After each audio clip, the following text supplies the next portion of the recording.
Welcome back, YouTubers, to my channel of an everyday life of Aspie. If you're new to my channel, I welcome you all. I'm all about creating mental health and awareness, sharing my life stories with Asperger's syndrome, OCD, and the like, on tips and advice along the way with your mental health and your general health.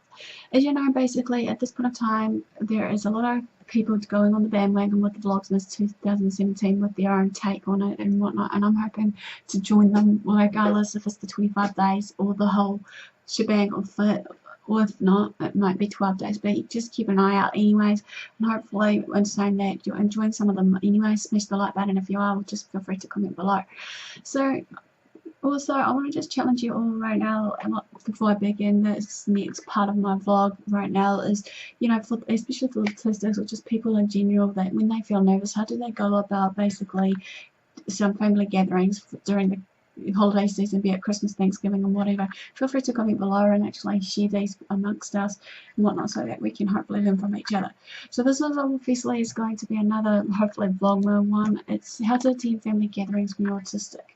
They're going to be broken down into 3 sections right now, which is part 1 will be you're preparing for the attending, 2 is going on the trip, and 3 arriving at that family gathering. So as we know, this season greeting so far of the holiday season or any other family big events, regardless what it is throughout the year, can be really daunting, and when it comes up it can be really frustrating, overwhelming for many of us, you know, especially for the autistics alike and whatnot. With the broken routine comes a flurry of really overly affectionate family members that might tend to argue with you and pretty much have disagreements with you, that you should be fine, blah blah blah, that, you know, regardless of all those, that, you know, you should be able to survive throughout the day, you know. And then there's certain situations and places that you may have had very minimal experience whatsoever in that day and age. A family gathering can be very difficult, but they're more easily manageable if you find ways to accommodate yourself and lessen the stress inside that environment along with the people that is involved. So therefore, that's why I'm here today, to address these, and hopefully in saying this that you'll learn from this, as well as educating yourself from this of what I'm sharing with you all. So as I said, part 1, preparing for the attending. Number 1, get the information about the gathering. It's always a key note that once you find out where the family gathering is taking place and who's going to be invited, you know, finding out as much details is the very first step, as we know, so that we can plan ahead, so that there's no kind of future disagreements or whatever. Try to get as much basic information as possible: where, when, why, you know, who and what, though, so that we're minimal of those surprises and interruptions along the way, be it, you know, the meltdowns and temper tantrums and everything else that's going on around us when this gathering comes around. It's also important to address any anxieties or concerns you may have with the people around you. A good list of things to find out are, as I said, what's the gathering for, who's going to be attending, where will it be taking place, how long will it last. Bear in mind that sometimes with some, you know, gatherings, many of us autistics will need to break away from it for a while. You might need to, you know, figure out, if you do end up staying overnight at a person's place for their gathering, you know, where you're going to stay in that. Are you required to bring anything, food, gifts, etc.? Do you need to dress formally or not? What will you need to be for the expectations? For instance, it may be expected to have polite conversations or just join in a family meal, take formal photos, and so on and so forth. Will there be any opportunity for breaks? If so, when and how will you know? Maybe have a visual kind of cue or some sort of cue to know when it's the time to break away from those. Family gatherings can also be a lot of sensory overload and drain, so therefore, as I said, it's good to have that opportunity to find a place to recuperate. Take a walk, maybe, you know, play with a pet, or some alone time may be available. Again, will there be any, you know, pets available at that home? Number 2, access the biggest problem you're most likely to have within that gathering. Everybody's different, and a hypersensitive person will have different challenges than a hypersensitive person that is autistic. Analyzing what your biggest challenge it will be is most important, though, since it will help to find ways to help within the gatherings that you're having in its terms of events. For example, if you prefer to communicate non-verbally, but you think your family members will find it hard to understand what you need, you can solve this problem by considering an AAC kind of software or app or some form of communication to find a way to make yourself being understood. Or if you think you'll have trouble with not having flavorful enough food, ask if it's possible for the host to set out some spices that you can choose from to add to your meals. Maybe noisy family members can be a drain for some autistic people. If your family members know that you're autistic, consider them if they mind if you wear earplugs to block out the noise around you. If they don't know that you're autistic or they aren't okay with that, you'll need to find some other way of coping with the noise, which can be anything from your stimming to taking breaks from the everyday situation with that conversation that you're having. Not everything, as we know, goes according to plan all the time. Things can happen when we least expect it and unplanned for, prepared for. Don't forever spend your time trying to come up with everyday excuses or just, with everyday situations imaginable. You'll stress yourself out of the what ifs that you think of instead of come up with the most likely scenarios as well as a few unlikely, but still some possible ones that come into play. Have others help you. Sometimes you may need to have people you know so well to help to intervene for you on your behalf if need be, if you can't do so on your own. There's nothing wrong with this. You may be among people who love you but not fully understand you or your needs. Having a trusted person or to help advocate where you navigate the social scene and come up with some creative solutions is always a great idea. Number 3, remember your interests. It is expected to strike up conversations at family gatherings, and it can be daunting and really scary for most of us autistics. So if this is something you can do, be prepared for this expectation. It doesn't always have to be long or involved, however, but be polite and with the conversation. It does go a long way. For example, if you remember that cousin Jeremy loves chemistry and Uncle Phil loves fishing, you can ask them questions about these topics. Think of the questions you may like to ask them. How was your summer? Or what have you been up to lately? Be aware that you may be asked to answer some questions about your own interests and activity. Autistic individuals often have very deep focuses on certain topics. Be aware that you will likely need to keep your conversation about these to a manageable level with people who aren't so interested. You may have to be lucky if there is a cousin who loves going on and on for hours on end about their favourite Pokemon, but it's likely to be boring and even annoying for everyone else around them. 4. Create a timetable of events. A good way for preparing yourself for gatherings is to create a timetable or schedule of what will happen during that gathering.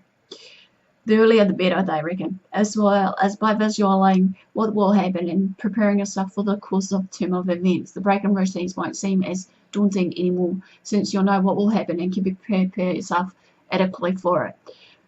Try following the timetable prior to the gathering, even if you can't make sure the surroundings emulate to the actual gathering.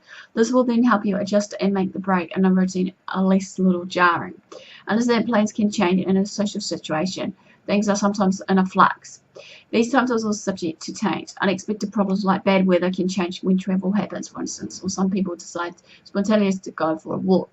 Number 5, think about where you can go if you need a break. Since a family gathering can get loud and possibly overwhelming at times, having a quiet place to go is a necessity for us autistics. Oftentimes, places like bedrooms are off limits during family gatherings, however. But bathrooms are accessible as small out-of-the-way areas like unoccupied hallways or even closets can serve as a quiet place for you to go to. If you need to get away from the mad chaos, if you don't know the setup of the gatherings location, try to get other family members to map out the place if possible before you do arrive at that place. Contacting the host beforehand, described and will come in handy also, so that it can make it easier for them to know that you're going to have to find a place to go for your own sake or mind. 6. Talk to other family members. You might not know much about the family gatherings or where it's being held. Be anxious about going or have concerns about other aspects of the trip, such as travel or dealing with annoying family members. Commenting with other family members about the gathering that's coming events can ease your mind a bit and allow you to ask for advice if you need any. If you have any other autistic family members, talk with them too. See if they have any suggestions or knowledge that would be of help to you to handle the gathering. Just be aware that every autistic person is different. However, don't suspect that they're all the same. So what works for them may not work for you, and vice versa. What works for you may not work for them. So it's common courtesy and not a bit of common sense goes a long way. Number 7, know what coping mechanisms you can use. You can't hide in another room for the entire gathering. Otherwise, there'd be little no point in even going to this gathering. Using coping mechanisms is one of the most strategies that will allow you to tolerate the gathering. If you have developed a collection of Sims and other coping mechanisms, that is great. If not, try looking online for advice from other autistics on how to cope using sites such as Real Social Skills. Common coping mechanisms for neurotypicals involve deep breathing, meditating, journaling in a quiet area, or focusing on something specific such as a certain type of sensory input. You could try combining these with coping mechanisms that will work for you that you know, such as rocking in a rocking chair or deeply focusing on a special interest. Can you bring things that will block out sensory input? For example, as I said before, bringing out earplugs or a pair of noise-cancelling headphones to block out the noise, or taking sunglasses to block out the UV light. Can you sim? If so, what sims will be appropriate for that time and area that you're in? Can you bring food that you know won't trigger sensory issues? If you can't bring it, see if it's possible to make it at the gathering location. 8. Pick up gifts if necessary. Gift giving follows an elaborate, confusing protocol that is problematic for many autistics. However, many family gatherings include this ritual. If you find yourself in doubt what a family member would like, try getting them something you know they need, like a new blanket if you know their old one is tattered, or something that allows them to pick their gift themselves, like a gift card, for example. You could give them things like winter clothing or gift cards, or things that they've specifically requested as gifts, as long as you can afford them. Focus less on giving age-appropriate gifts, as I said basically in the last video, which I'll link up to this, and more on what the person would actually enjoy. Things like stuffed animals and games may not seem age appropriate for an adult, but if you know that their older family like these things, it's perfectly fine to give them too. That being said, if we're giving them young family member something that's outright inappropriate, for example, containing profane and sexual content, you don't need to spend all of your money on someone if you want something that you really can't afford. You don't want to feel obligated to buy it for them. Try to contact the host of the gathering. Communicating with the host can make it easier to handle the gathering if they know what you may need beforehand. Explain to them your needs and try to compromise on accommodations that could help be made for you. You won't be surprised with how willing they are to make sure that you can enjoy the gathering as well. For example, you could ask the host, would it be possible for us to set aside an area that people could go when they want some quiet time? Or can I bring some cornbread for everyone at the meal? If you don't think you'll be able to handle extending your accommodations to others, though, don't ask. Disclosing whether or not you're autistic is a personal choice, though, however, if they're not already aware. If you're worried about your disability being misunderstood, you can choose to describe your autistic traits without ever saying that you're autistic. If they'd like, we'll be able to give exchanges at the gathering and you'll be receiving gifts. Tell them something that you like as a gift too, or maybe beforehand if you wanted to do a secret Santa.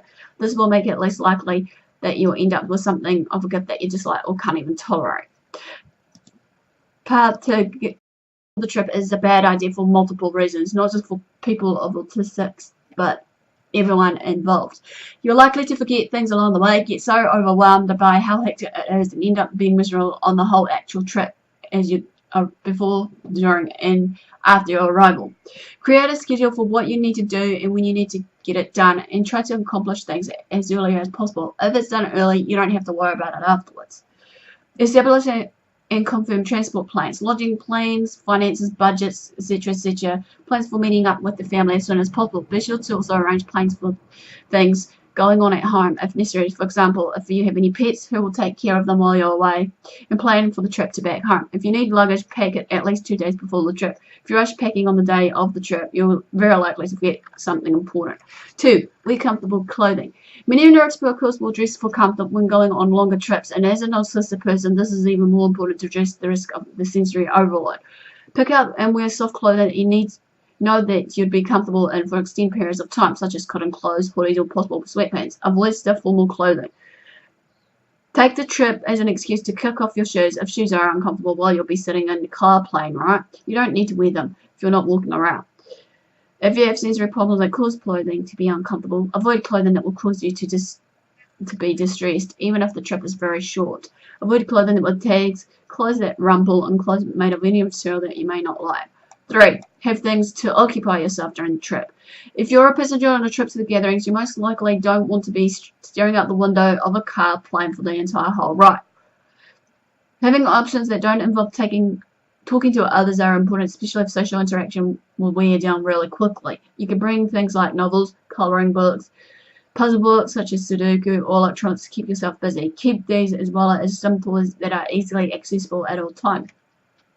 If you're taking a laptop, phone, or tablet, you can download video games on it beforehand. Start downloading them early and possible in case the download will take a while. Be sure to charge these devices too beforehand. Bring snacks also, as well as drinks along for this trip. 4. Keep sensory needs in mind.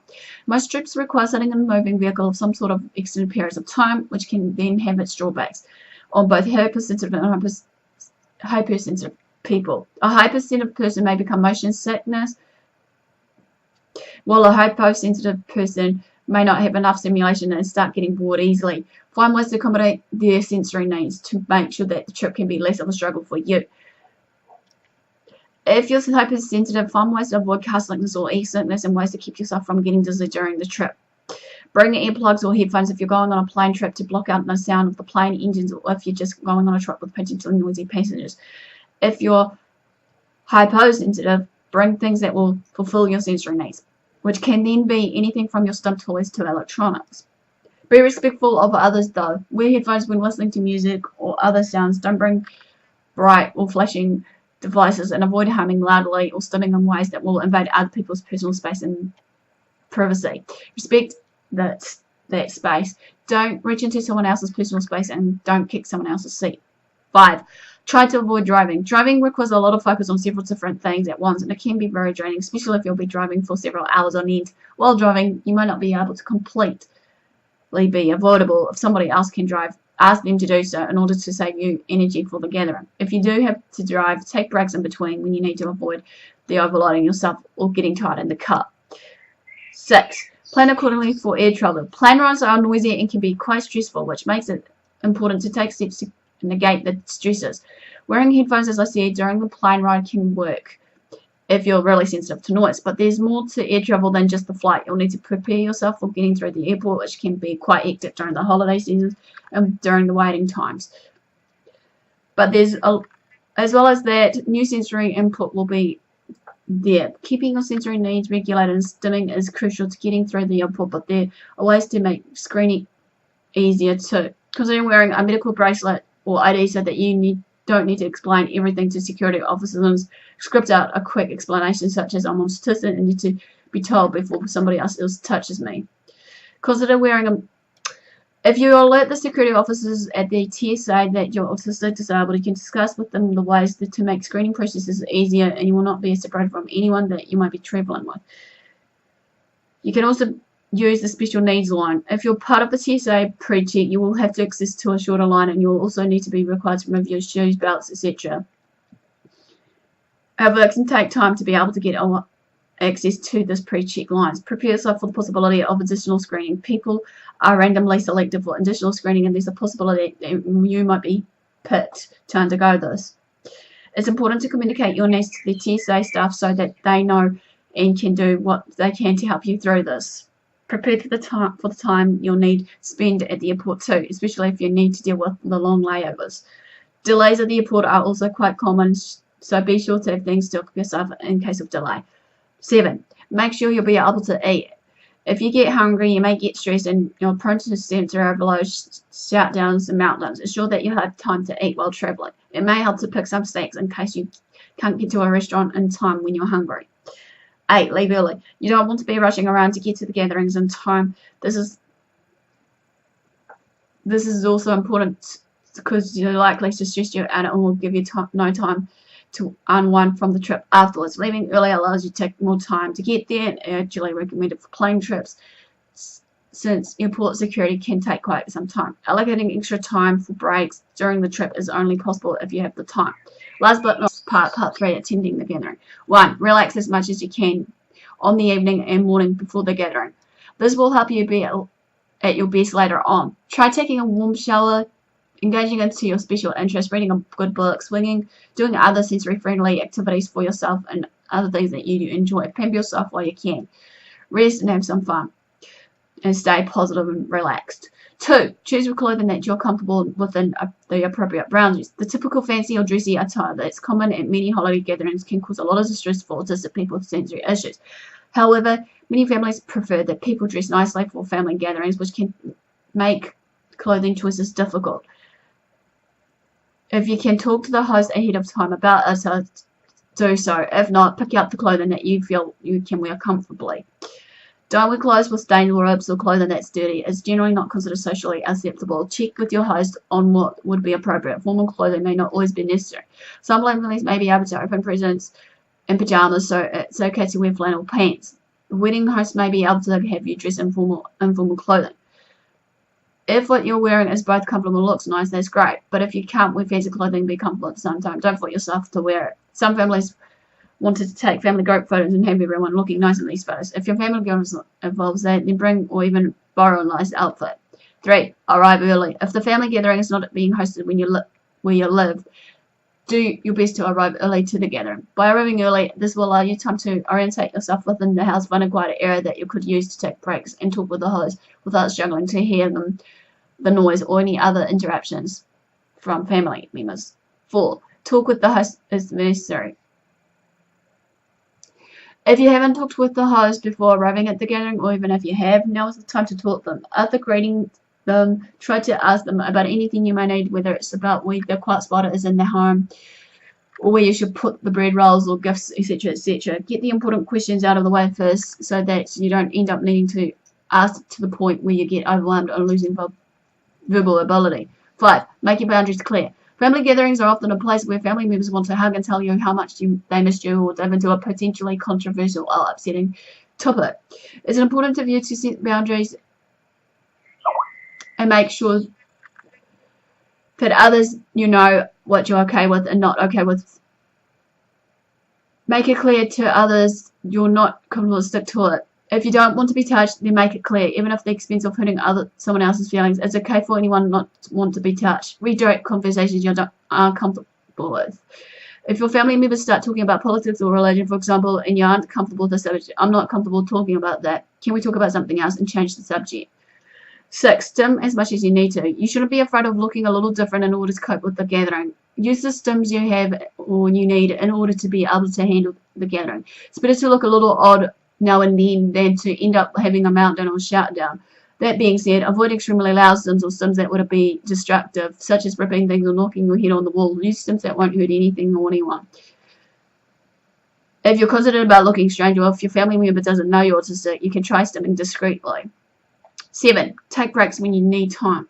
With the sheer amounts of people and new input on information, you may need to find yourself getting worn out and step away from the situation. That's okay. If you need to take a break, some things you need to do are help out in the kitchen, go to your quiet area, stay in the least occupied areas of the room, ask the host if there's something you can do or somewhere where you can go. 8. Ask questions about other people. People love to talk about themselves, and you might find it easier if they do most of the talking. Find out what they like and get them talking about it. 9. Prepare yourself for meal times. Food can be a problem for some autistic people, and with so many people talking at the table, it's easier for them to get overwhelmed. If you anticipate potential trouble at the meal time, find ways to minimize the risk and making the meal enjoyable. Try to sit at a quiet spot at the table if possible to minimize the auditory food that you hear all the time at once. If your sense of smell after foods with strong odors to be placed away from you too. Try to sit in a quiet. Consider establishing a game of sorts with conversation to avoid being overloaded with too much conversation. For example, there can be a typical "What are you thankful for?" discussion at Thanksgiving, or everyone gets 60 seconds to bring up a subject that they find particularly interesting. Eat what you know what you can eat. Many autistic people are finicky about their food, which can be caused by anything from their sensitivity to not wanting to break from a mealtime. Choose foods that you know that you like and can eat without many problems. Consider helping make the food if possible. Some autistic people find that if they've helped to prepare food, it makes it easier for them to try it out. Bringing large servings of food to the gathering can be also useful. It can also show you have food to eat. 10. Exchanging gifts. The holiday season is a common time for people to give and receive gifts, especially around religious holidays such as Christmas or Hanukkah. If gift giving is a part of this family gathering, preparing yourself for noise and excitement, particularly if there are young children around. Ask the attendees of the gathering if they can agree upon to one gift at a time, rather than having multiple people open several gifts at once to lessen some form of chaos. If they hesitate, point out to them that if everyone opens only one gift at a time, everyone can see what the other person has received. And remember, using coping and skin breaks if you need them. If you receive a gift and you don't like it, do not say that you don't like it. Doing so is considered rude and inappropriate and may hurt the giver's feelings. Smile and say thank you. Some well-meaning family members and gifts that you are unable to handle for whatever reason, whether it causes sensory issues or it's something that frightens you. If this happens, thank them, but put it back in its box. Don't feel obligated to use it. Be prepared, even if you haven't received a noisy or flashy or otherwise overwhelming gift, another family may end up receiving one. If they do, ask them politely not to use it while you're there or to take it into another room. For example, that toy is really cool, Tessa, but it's pretty noisy also. Do you think you could play it into the living room instead? 11. See if you can spend time with family. Oftentimes families like to spend time talking to each other and communicating what's been going on in their lives, and younger children may play with each other or with older adults. If you think you're capable of handling the family time or the chatter, try to join in with some conversation and socialize with people. You can talk about many things from school to work. Subjects such as religion, politics, and medical afflictions are generally not things to bring up at a gathering. Avoid bringing up these topics yourself. Stick with more lighter-hearted opposites, such as vacations, things that are on TV like sports and shows, and asking members who aren't at the gathering, such as, how is your husband? If someone tries to bring up the controversial topic and it seems like they want to fight about it, change the subject by either telling them that you don't want to discuss the topic or starting a conversation with someone about a different topic. If you want to make a conversation but you're totally unsure how to do so, you may want to learn about a few days to start a conversation with nothing to talk about. 12. Don't push yourself. You don't need to overwhelm yourself into a meltdown or shutdown just because it's family gathering. Take breaks when you need them, as said so many times before. Enforce your boundaries, and if you feel as though you're going to have a meltdown, get someone quiet and stay there for as long as you need. The family gathering isn't as important as your health and mental state of mind. 13. Wind down. After the gathering, chances are, no matter how well you've handled the gathering, you're probably going to be tired afterwards. Take some time out for yourself when you get the chance you get, and do something you enjoy. Engage in anything involving your special interest. Do a relaxing activity and reward yourself for the treat. You attend a family gathering after all. So the tips and some warnings. Tips: the earlier you can discuss accommodations with the host, the better. If you really feel like you're unable to handle the gathering, you can consider not going at all. 3. Keep in mind though that if you live with your parents or guardians, they may want you to go anyway, which requires you to have coping skills available at hand. 4. If the gathering is being hosted at your house, establish that your room is a no entry zone and that it's specifically for you to go when you need it. 5. Autistic people who have a driver's license and a car can consider using the car when they get overwhelmed. 6. Going for a short drive can be useful way of getting away from the noise, especially since they want to go out to buy something and not confuse your family members with seemingly random car rides. Warnings. 1. Not everyone is understanding of autism. You may need to be cautious of who you tell that you're autistic. Will explain your needs without directly saying that you're autistic.